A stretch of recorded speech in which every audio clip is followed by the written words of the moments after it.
ndjenja e kënaqësisë së suksesit është e papërshkrueshme. Vetë fakti që kemi arritur në fundin e Ramazanit, duke u munduar që t'i përmbushim gjitha përgjegjësitë tona ka shi Allahut, me agjerim, me namaz, me sadaka, me mirësjellje, me ruajtje nga harami, me shtimin e halallave kështu me radhë, kjo të jep kënaqësinë më të madhe që ekziston. Sepse ti e din që gjitha këto je munduar t'i bësh për hir të Allahut. Dhe e di që në fundin e garës ka një shpërblim për ty.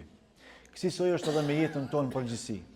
Pra, Ramazani, ndër mesazhet që i përçon tek ne është ajo se mos u shqetëso, mos u mërzit sepse një ditë do të arrish në fundin e kësaj gare jetësore.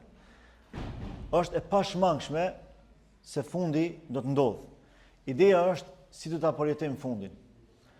A do ta përjetojmë si të suksesshëm apo si të dështuar. Dhe kjo është çështja që duhet na preokupoj.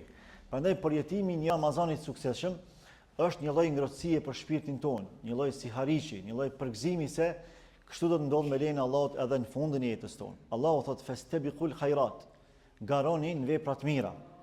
Dhe normalisht ajo që neve na motivon për të garuar është arritja e suksesit, përjetimi i kënaqësisë së suksesit. Por është një sukses shumë më i madh se sa suksesi i përfundimit të obligimeve tona karshi Allahut, sepse këto janë mjete. E qëllimi është arritja e suksesit në jetën e përtejme. Allah thotë në Kur'an: "Faman zuhziha 'anil nari wa udkhila al-jannata faqad faz." Kushdo që mbrohet nga zjarri i xhenemit dhe futet në xhenet, ky është i suksesshëm, ky është fitimtari. Pra është një sukses shumë më i madh se sa çdo sukses tjetër jetës kësaj bote. Dhe realisht, çfarëdo suksesi në jetën e kësaj bote që të përjetojmë, duhet ta ndërlidhim me suksesin final, atë të botës përtejme, pra suksesin në ahiret.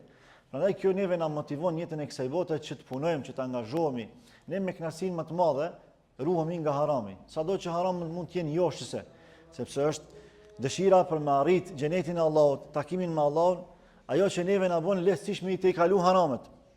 Pra mos me ra prej harameve.